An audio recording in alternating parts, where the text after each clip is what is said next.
Bismillahirrahmanirrahim. Assalamu alaikum students. Today in this lecture we will throw light on another aspect of Diels-Alder reaction, which is stereochemistry of Diels-Alder reaction. Now the stereochemistry of Diels-Alder reaction can be considered from several aspects. यानी हम मुख्तलिफ aspect जो हैं stereochemistry के हवाले से discuss करेंगे इस लेक्चर में। और पहला पॉइंट ये है कि विद रिस्पेक्ट टू डाइनोफाइल, यानी ये रिएक्शन जो है डाइनोफाइल के लिहाज से the addition is stereospecifically syn, यानी ये रिएक्शन, ये एडिशन रिएक्शन, Diels-Alder रिएक्शन जो है स्टीरियो स्पेसिफिक रिएक्शन है और सिन एडिशन होती है, एडिशन सिन मोड में होती है with respect to dienophile. Now what does it mean? This means that the groups that are cis in the dienophile, यानी वो ग्रुप जो डाइनोफाइल में cis होंगे, सेम साइड पर होंगे, will be cis in the cyclohexene ring. वो यानी product cyclohexene ring में भी सेम साइड पर होंगे। ये जर्नल डाइनोफाइल है, इसमें ए और बी जो हैं वो सिस हैं, सेम साइड पर हैं। तो प्रोडक्ट में भी वो दोनों ए और बी वेज बॉन्ड पर हैं, यानी दोनों सेम साइड पर हैं। और सी और डी जो हैं वो सेम साइड पर हैं, तो प्रोडक्ट में भी सी और डी दोनों डॉटेड बॉन्ड पर हैं, यानी दोनों सेम साइड पर हैं। फर्दर एलेबोरेशन इसकी ये एक पर्टिकुलर एग्जांपल से है कि ये देखें, ये डाइनोफाइल है, ये जो है वो सिस आइसोमर है, डाई मिथाइल मेलिएट इसको हम कहेंगे। इसमें ये कार्बोमिथॉक्सी ग्रुप 2 हैं, एस्टेरिक लिंकेजेस हैं, दोनों सेम साइड पर हैं, दोनों हाइड्रोजन सेम साइड पर हैं। तो आप देख सकते हैं कि दोनों कार्बोमिथॉक्सी ग्रुप जो हैं, एस्टर ग्रुप सेम साइड पर हैं और हाइड्रोजन सेम साइड पर है। इसी तरह अगर ये ग्रुप अपोजिट साइड पर होंगे, जैसे कि ये डाईमिथाइल फ्यूमरेट में है, ये इसका ट्रांस आइसोमर है, तो इस प्रोडक्ट साइक्लोहेक्सीन रिंग में भी वो अपोजिट साइड पर हैं, यानी दोनों, एक अगर वेज बॉन्ड पर है तो दूसरा डॉटेड बॉन्ड पर है। तो यानी ये रिएक्शन जो है स्टीरियो स्पेसिफिक रिएक्शन है और सिन मोड में एडिशन होती है, स्टीरियो स्पेसिफिकली सिन है ये reaction with respect to dienophile. Similarly अगर आप देखें, ये डाइन के लिहाज से भी ये रिएक्शन स्टीरियो स्पेसिफिक है और सिन मोड में ये एडिशन होती है। आप ये देखें, ये 1-4 पोजीशन पर, ये 1 पोजीशन है डाइन की और ये 4 पोजीशन है, तो 1 पर ये सब्स्टिट्यूएंट फिनाइल लगा हुआ है और 4 पर भी सब्स्टिट्यूएंट फिनाइल लगा, कोई और सब्स्टिट्यूएंट भी हो सकता है। तो यानी 1-4 डाई सब्स्टिट्यूटेड डाइन है।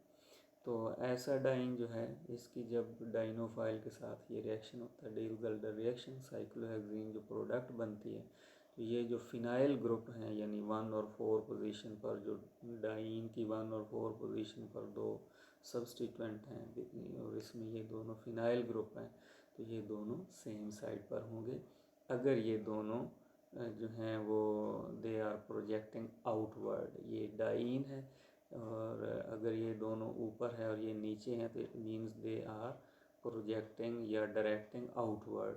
तो अगर ये दोनों आउटवर्ड डायरेक्टिंग है तो इसका मतलब है ये सेम साइड पर हैं। ओवरऑल कह सकते हैं आप ये सिस हैं। तो इधर प्रोडक्ट में भी आप देख सकते हैं कि वो दोनों वेज बॉन्ड पर हैं, यानी दोनों सेम साइड पर हैं।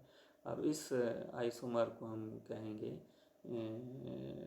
यानी स्टीरियोकेमिस्ट्री के हवाले से, कन्फिग्रेशन के हवाले से, ये डबल बॉन्ड जो है वो ट्रांस है और ये डबल बॉन्ड भी ट्रांस है। जब भी ये दो प्रोडक्ट जो सब्स्टिट्यूएंट हैं, दोनों फिनाइल, अगर ये आउटवर्ड प्रोजेक्टेड होंगे तो ये ट्रांस होगा बॉन्ड और ये भी ट्रांस होगा। तो ये ट्रांस 1,4 डाईफिनाइल ब्यूटाडाइन है। तो इस केस में दोनों फिनाइल ग्रुप जो हैं वो सेम साइड पर होंगे। अब यानी इन 2 पॉइंट से ये बात तय होगी कि दिस रिएक्शन, ये जो Diels-Alder रिएक्शन है, साइक्लोएडेशन रिएक्शन है, 4+2 साइक्लोएडेशन रिएक्शन है, it is stereo specific addition reaction and syn addition reaction है with respect to both dienophile and diene. अब इसकी रीज़न क्या है कि क्यों ऐसा होता है? तो रीज़न जो है behind why addition is stereospecific and syn with respect to both diene and dienophile, तो उसकी वजह ये है कि अब आप देखें ये डाइन का जो ये पोजीशन है 1 और ये 4 पोजीशन है, यहाँ पर आप जानते हैं कि एक p ऑर्बिटल है और उसका एक लोब जो है इस पेपर के ऊपर है और एक लोब पेपर के नीचे है। इसी तरह यहाँ भी एक p ऑर्बिटल है इस पोजीशन पर, 4 पोजीशन पर। तो इधर से ये डाइनोफाइल की ये 1 और 2 पोजीशन है, तो ये जो है यहाँ भी एक, चूँकि sp2 हाइब्रिडाइज्ड कार्बन है तो एक p ऑर्बिटल यहाँ पर भी है। तो अब ये इन p ऑर्बिटल ने एक दूसरे के साथ ओवरलैप करनी और यहाँ इस पोजीशन और इस पोजीशन के दरमियान सिग्मा बॉन्ड बनना। इसी तरह इस 4 पोजीशन और इसकी इस 2 पोजीशन के दरमियान सिग्मा बॉन्ड बनना है। तो सिग्मा बॉन्ड के लिए ओवरलैप जो है वो होगी p ऑर्बिटल की। तो ये जब दोनों डाइन और डाइनोफाइल एक दूसरे को अप्रोच करते हैं सिग्मा बॉन्ड बनाने के लिए और p ऑर्बिटल की अप्रोप्रिएट ओवरलैप के लिए, तो ये जो है इस तरह अप्रोच नहीं करेंगे कि ये इसकी तरफ आगे बढ़ेगा और ये इस तरह इसकी तरफ आगे बढ़ेगा। आगे तो ज़रूर बढ़ेंगे, लेकिन आप इसको यूँ समझ लें कि ये जो डाइन है इसको थोड़ा सा आप ऊपर उठा के पेपर से ऊपर उठा के तो इसके ऊपर ले आएंगे, ताकि इसके जो p ऑर्बिटल है उसका नीचे वाला लोब इसके p ऑर्बिटल के ऊपर वाले लोब के साथ ओवरलैप कर सके।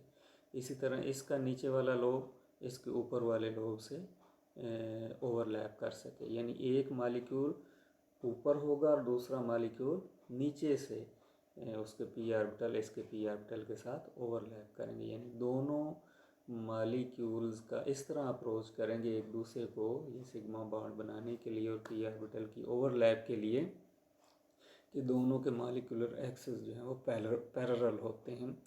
तो जब दोनों के मालिकुलर एक्सिस पैरेलल होंगे तो यही वजह है कि ये जो दोनों ये जो एडिशन रिएक्शन है it is stereospecific and syn addition with respect to both diene and dienophile। अब एक और आस्पेक्ट जो है स्टीरियोकेमिस्ट्री के हवाले से हम डिस्कस करते हैं, that is that in some Diels-Alder reactions there is a possibility of 2 alternative modes of addition, exo and endo addition। यानी कुछ Diels-Alder रिएक्शन में जो एडिशन है वो एक्सो एडिशन या एंडो एडिशन पॉसिबल होती है। तो मिसाल के तौर पर when diene is cyclic and dienophile is unsymmetrical, the larger side of the dienophile may be under the ring, इसको हम एंडो एडिशन कहेंगे, और it may be smaller side which is under the ring, तो इसको हम एक्सो addition कहेंगे। अब ये एक एग्जाम्पल के ज़रिए इसकी एक्सप्लेनेशन है, एलेबोरेशन है कि ये देखें ये डाइन जो है वो साइक्लिक है। यानी ये फिनोमिना उस वक्त सामने आता है जब आपका डाइन जो है वो साइक्लिक हो और डाइनोफाइल जो है वो अनसिमेट्रिकल हो। ये देखें ये साइक्लिक डाइन है 1,3 साइक्लोपेंटाडाइन, और ये डाइनोफाइल है जिसमें इस कार्बन पर 2 हाइड्रोजन हैं, अनसिमेट्रिकली सब्सटीट्यूटेड है। इस कार्बन पर 2 हाइड्रोजन है जबकि इस पर 2 हाइड्रोजन नहीं है, एक हाइड्रोजन और एक कार्बोक्सिल ग्रुप है, यानी ये अनसिमेट्रिकल डाइनोफाइल है। तो अब इस तरह का डाइनोफाइल जो है जब इस साइक्लिक डाइन में उसकी साइक्लो एडिशन होगी तो जो प्रोडक्ट होगी वो 2 तरह से हो सकती है। पहले एंडो एडिशन, एंडो एडिशन में क्या होगा कि ये जो डाइनोफाइल का जो अनसिमेट्रिकली सब्सटीट्यूटेड डाइनोफाइल का जो लार्जर ग्रुप है यानी कार्बोक्सिल ग्रुप है that is under the ring, इसको हम एंडो एडिशन कहेंगे। और दूसरा इस मोड में भी एडिशन हो सकती है, आप इसको 180 की ऐसे रोटेशन दे दें तो कार्बोक्सिल ग्रुप इधर लेफ़्ट साइड पर है, इधर ये राइट साइड पर हो गया है। तो अब इस तरह जब इसमें इसकी एडिशन होगी तो इसमें ये जो लार्जर ग्रुप है, बल्कियर ग्रुप है, that is not under the ring, rather it is above the average plane of the ring. तो इस मोड ऑफ एडिशन को हम क्या कहेंगे, एक्सो एडिशन। अब इसकी एक और एग्जांपल आप ले लें, ये देखें, ये साइक्लिक डाइन है और ये अनसिमेट्रिकली सब्सटीट्यूटेड डाइनोफाइल है। ये अनसिमेट्रिकल कैसे है कि इधर जो है ये कार्बोनाइल ग्रुप है और इधर भी कार्बोनाइल ग्रुप है, जबकि दूसरी साइड पर, इस साइड पर हाइड्रोजन है और इधर भी हाइड्रोजन है, यानी जो कि शो नहीं किए हुए, लेकिन यह हमें पता है कि एक हाइड्रोजन और एक हाइड्रोजन, हाइड्रोजन दोनों लेफ्ट साइड पर हैं और दोनों कार्बोनाइल राइट साइड पर हैं। तो लिहाजा ये भी अनसिमेट्रिकली सब्सटीट्यूटेड जो है वो डाइनोफाइल है। तो अब इसकी जब इसमें एडिशन होगी तो ये देखें कि ये वाला जो बल्कियर पार्ट है डाइनोफाइल का, that is above the average plane of the ring, और दूसरा मोड ऑफ एडिशन ये है, वो बल्कियर पार्ट जो है दैट इज़ बिलो। हाइड्रोजन ऊपर है, स्मॉलर ग्रुप्स जो हैं दे आर अबव नाउ, और बल्कियर जो पार्ट है डाइनोफाइल का that is below the ring, so it is endo addition. It has been noted that in most of these type of reactions जिसमें ये दो alternative mode of addition possible होते हैं, उनमें एंडो प्रोडक्ट जो है वो मेजर होती है। इस रिएक्शन में भी आप देख सकते हैं कि ये एंडो प्रोडक्ट जो है जिसमें bulkier group below the ring है, अंडर द रिंग है, ये मेजर है, और इसमें भी ये मेजर प्रोडक्ट है जो कि एंडो प्रोडक्ट है। तो डिस्पाइट द फैक्ट कि exo adduct is likely to be more stable of the two thermodynamically, यानी जो एक्सो प्रोडक्ट है वो थर्मोडाइनमिकली स्टेबल प्रोडक्ट है क्योंकि उसमें स्टेरिक हिंड्रेंस कम है। बल्कियर ग्रुप जो है वो अबव द प्लेन होता है, जैसे ये आप देख सकते हैं, ये बल्कियर ग्रुप जो है वो अबव द प्लेन है, और इसकी ये जो कैविटी सी बनी हुई है बाईसाइक्लिक कंपाउंड की, उसके साथ इतनी स्टेरिक हिंड्रेंस नहीं है, जबकि इसमें उसकी स्टेरिक हिंड्रेंस है। तो thermodynamically this product is more stable, लेकिन ये प्रोडक्ट जो है एंडो प्रोडक्ट फिर भी मेजर प्रोडक्ट होती है। उसकी रीज़न ये है कि it is kinetically favoured product, यानी इसका रेट ऑफ फॉर्मेशन जो एंडो प्रोडक्ट का होता है वो ज़्यादा होता है। तो no let us understand why the endo product जो है that is kinetically favoured product, और इसको हम इसका रेट ऑफ फॉर्मेशन ज़्यादा क्यों है, उसकी वजह ये है कि इस केस में it is because the transition state in this case, in the case of endo addition, is more stable due to the secondary interactions of those lobes of the homo of the diene and lumo of the dienophile that are not themselves involved directly in the bond formation. अब इस point को हम इस figure से समझते हैं। ये देखें, ये डाइन है, डाइन का मॉलिक्यूलर ऑर्बिटल है, और होमो आपको पता है कि जब साइक्लोडेशन होती है डाइन और डाइनोफाइल में डील-वेल्डर रिएक्शन जब होता है तो डाइन का होमो यूजली और डाइनोफाइल का ल्यूमो जो है उसका इंटरेक्शन आपस में होता है।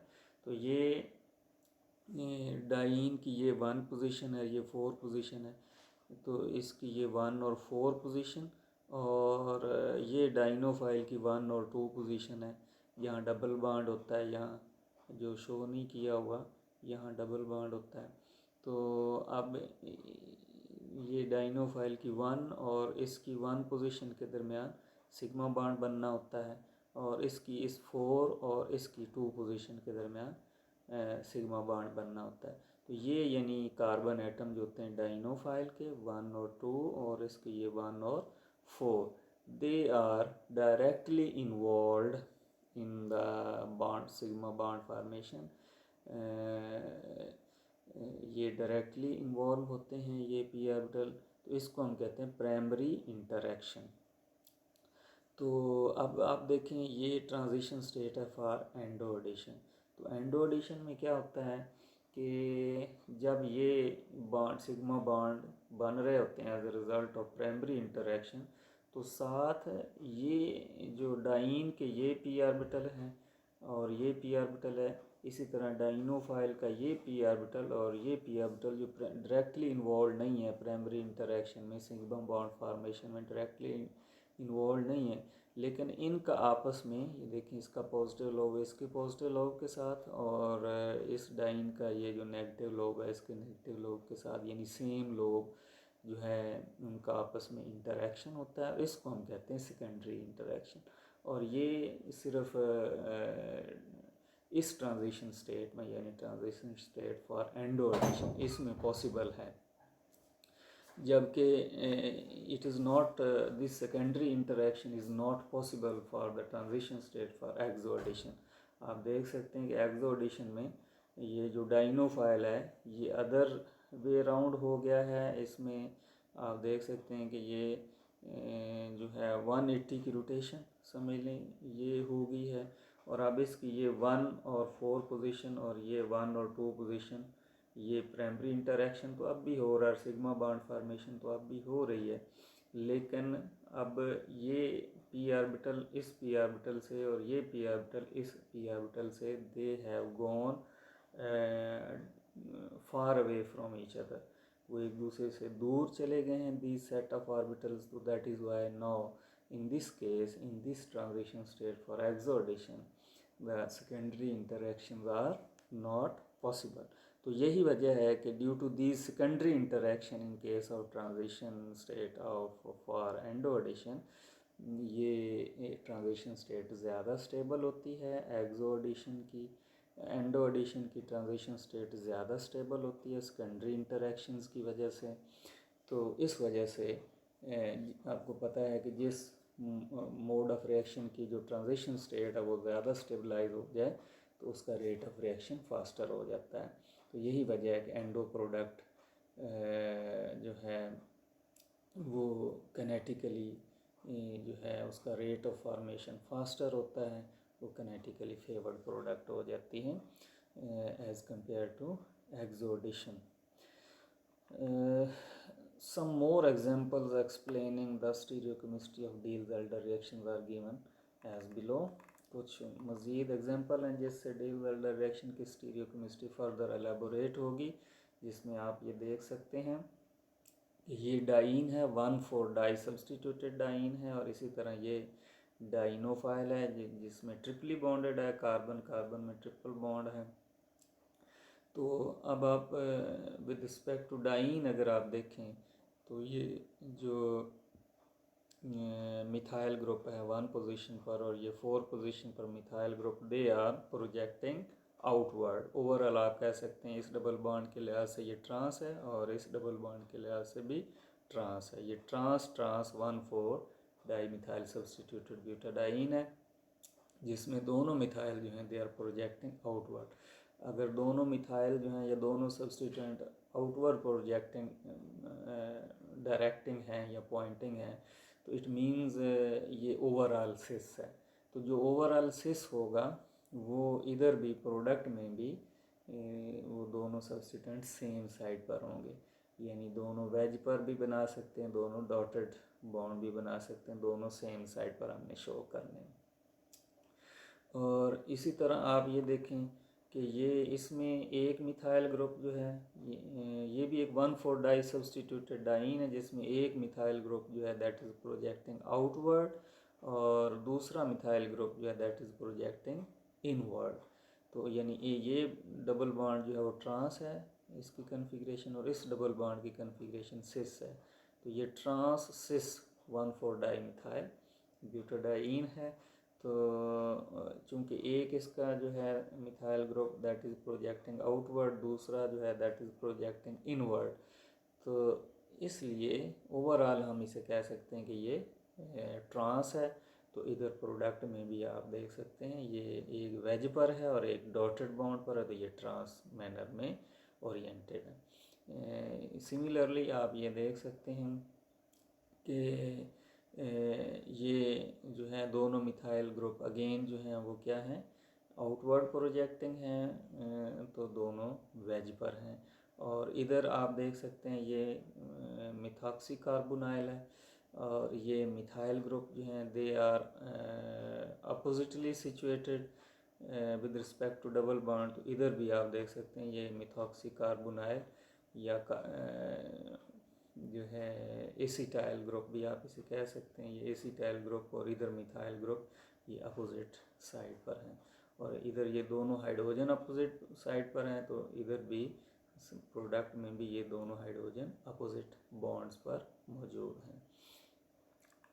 तो इन नेक्स्ट पॉइंट जो है कि in some cases Diels Alder reaction can be made enantioselective. कुछ ऐसे भी रिएक्शंस हैं कि जब डील-ज़ेल्डर रिएक्शन होता है तो दो पॉसिबल एनेंशियोमेरिक प्रोडक्ट्स जो बनती हैं, दो एनेंशियोमर्स बनते हैं जो कि एक दूसरे का non super imposable mirror images होते हैं, और उनमें से एक प्रोडक्ट जो है, एक एनेंशियोमर जो है वो कैनेटिकली फेवर्ड हो जाता है, वो ज़्यादा प्रोपोर्शन में, ज़्यादा अमाउंट में, ज़्यादा परसेंटेज में हमें हासिल होता है दूसरे के मुकाबले में, तो that is why reaction becomes, ऐसे रिएक्शन को हम कहते हैं एनेंशियो सेलेक्टिव रिएक्शन।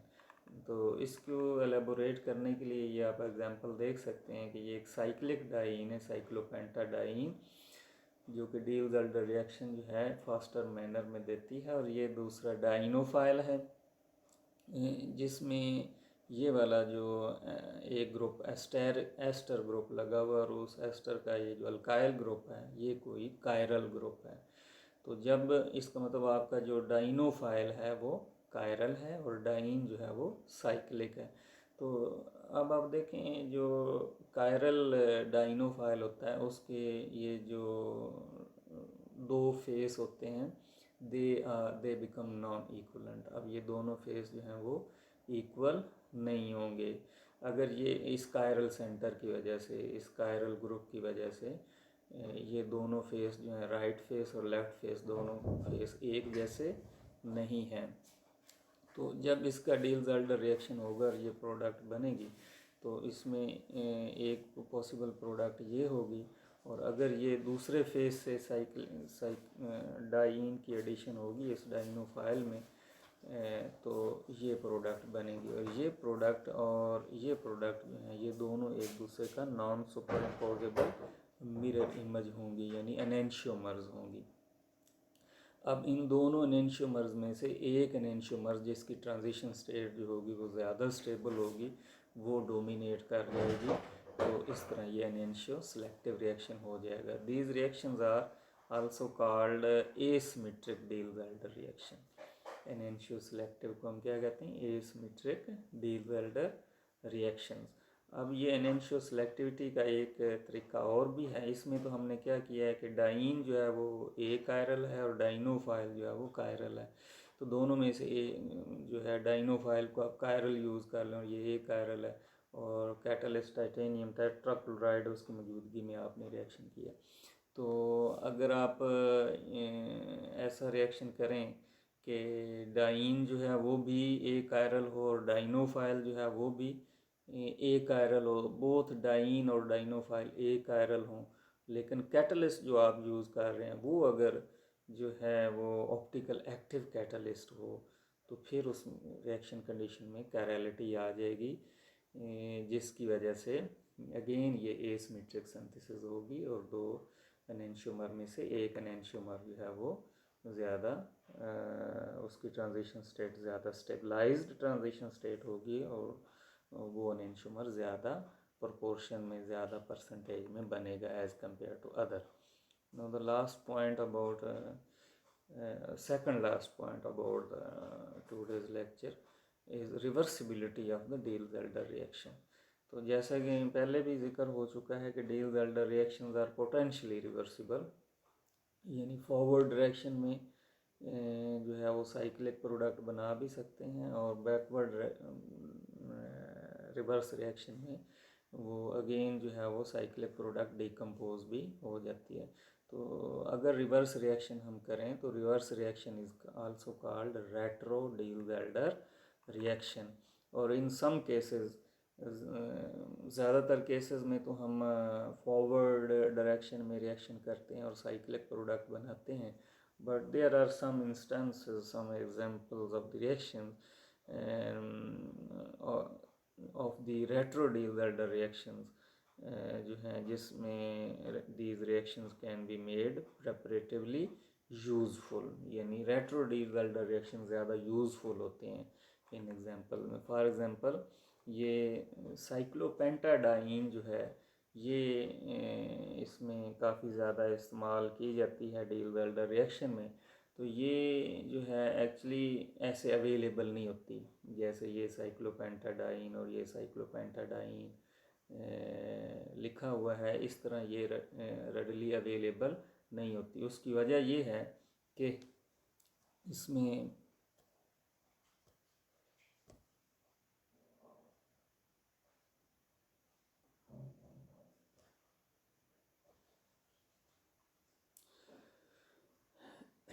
तो इसकी वजह ये है कि इसमें ये दो जो है वो साइक्लोपेंटाडाइन मालिक्यूल एक दूसरे में एक डाइन के तौर पर ऐड करता है और दूसरा डाइन इस डबल बॉन्ड पर डाइनोफाइल के तौर पर ऐड करते हुए डील वेल्डर मैनर में एक दूसरे में ये एडिशन हो जाती है। तो इसको हम ऑटो डील वेल्डर रिएक्शन भी कहते हैं कि दो मालिक्यूल एक जैसे हैं तो उनकी एक दूसरे में एडिशन हो गई है। तो इस तरह ये बाई जो है ट्राईसाइक्लिक प्रोडक्ट जो है बन गई है और ये साइक्लोपेंटाडाइन का डाइमर बन गया है, ट्राईसाइक्लिक डाइमर। तो यूजली ये इस फॉर्म में ज़्यादा चली जाती है और इस फॉर्म में ही ज़्यादा स्टेबल होती है।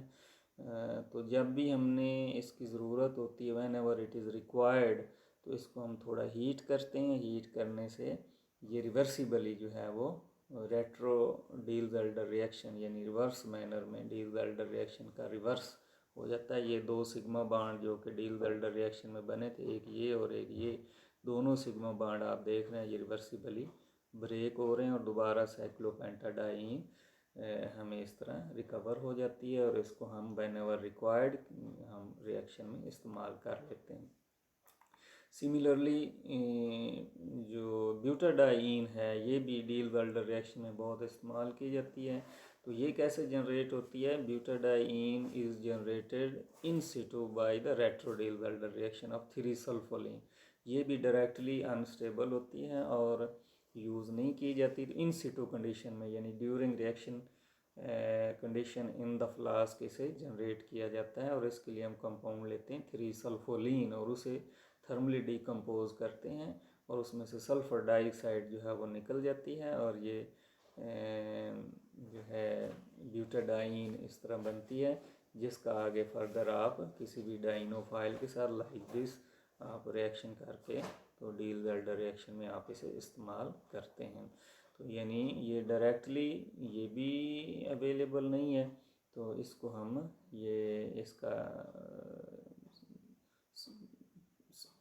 इसको जनरेट करने के लिए 3-सल्फोलीन जो हम यूज़ करते हैं जो कि इस डाइन का एक सब्स्टिट्यूट के तौर पर हम इसे यूज़ कर रहे हैं।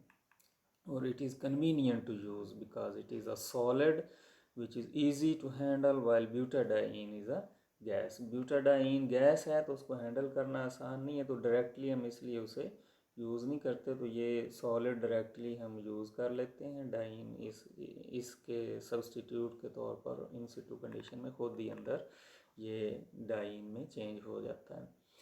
सिमिलरली डाइन को जनरेट करने का एक तरीका और भी है कि आप थर्मल क्रैकिंग ऑफ साइक्लोहेक्सीन जो है has been used as a useful method for the laboratory preparation of butadiene. ये आप देख सकते हैं ये साइक्लोहेक्सीन है तो इसकी थर्मल डिकम्पोजिशन हो रही है। ये दो सिग्मा बॉन्ड जो डील वेल्डर रिएक्शन में बनते हैं वो रिवर्सिबली ब्रेक होकर वापस ये डाइन और डाइनोफाइल में चेंज हो और इस तरह हमें ये ब्यूटाडाइन जो 1,3-ब्यूटाडाइन इस तरह हमें इसकी डिकम्पोजिशन से हासिल होती है और इसको फर्दर हम आगे किसी भी डील वेल्डर रिएक्शन में एम्प्लॉय कर सकते हैं। Last aspect about the Diel-Wilder reaction, its application of the reaction, application of Diel-Wilder reaction। So Diels-Alder reaction occupies great importance in the synthesis of naturally occurring compounds. Now let us discuss some examples which will show how much important this Diels-Alder reaction is. तो सबसे पहले आप ये example देखें कि ये dine है। इस डाइन को आप कह सकते हैं ट्रांसविनाइल एक्रिलिक एसिड। ये यहाँ से लेकर यहाँ तक जो है ये एक्रिलिक एसिड है, और एक्रिलिक एसिड की इस कार्बन पर जहाँ इस वक्त कर्सर है यहाँ पर ये विनाइल ग्रुप लगा हुआ है, तो लिहाजा इस डाइन को आप यूँ भी पुकार सकते हैं या यूँ भी इसका नाम जो है वो लिख सकते हैं कि ट्रांसविनाइल एक्रिलिक एसिड है। और ये बेंजोकिनोन है, 1,4-बेंजोकिनोन है। तो इसके साथ ये इस डबल बॉन्ड पर ये डाइनोफाइल के तौर पर एक्ट करेगा। इस डाइन के साथ ये डील-वाल्डर मैनर में ऐसे इसकी एडिशन होगी, तो ये दो नए सिग्मा बॉन्ड बनेंगे। और ये वाला जो है दो कार्बन ये रिंग जंक्शन हैं, जहाँ पर दोनों रिंग एक दूसरे के साथ फ्यूज़ हैं, और इस पोजीशन पर जो दो हाइड्रोजन हैं वो सेम साइड पर होंगे। और ये डाइनोफाइल का जो कार्बोक्सिल ग्रुप है वो इनके अपोजिट साइड पर होगा। तो ये जो स्टीरियोकेमिकल जो अरेंजमेंट है कि रिंग जंक्शंस पर दो हाइड्रोजन जो हैं वो सेम साइड पर हों, और एडजेसेंट पोजीशन पर जो है कार्बोक्सिल ग्रुप जो है वो अपोजिट साइड पर हो, तो this particular stereochemical arrangement is required for the synthesis of an alkaloid called reserpine या रिसरपीन। तो ये एक अल्कलाइड के लिए रिक्वायरमेंट होती है, जो कि आप इस तरह इस रिएक्शन के ज़रिए, जो कि एक डील-वाल्डर रिएक्शन है, 4+2 साइक्लोएडिशन है, उससे आप ये पर्टिकुलर अरेंजमेंट हासिल कर सकते हैं। Similarly, the reaction between butadiene and 2-methoxy-5-methyl-benzoquinone, ये butadiene है और ये 2-methoxy-5-methyl-benzoquinone है। ये 1 पोजीशन है, ये 2 पोजीशन है, 2 पर मिथॉक्सी है, ये 3 और 4 और 5 पर मिथाइल है। तो इस तरह ये 2-methoxy-5-methyl-benzoquinone है। तो ये डाइनोफाइल है और ये डाइन है, तो इनकी इस तरह आपस में ये डील-वाल्डर रिएक्शन होगा, और ये दोनों जो रिंग जंक्शंस पर इधर मिथाइल है और इधर हाइड्रोजन है वो वेज बॉन्ड पर होंगे और सेम साइड पर होंगे। और बाद में आप इसका ये अंडर रेस्ट कंडीशन ये इसमें चेंज हो जाएगा। No these two rings are actually C and D rings of the cholesterol.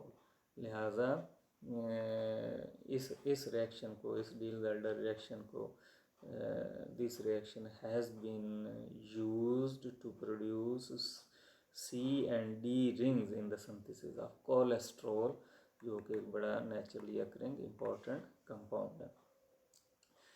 Similarly, another example is the reaction between furan and dimethyl-butyne 1,4-dioate।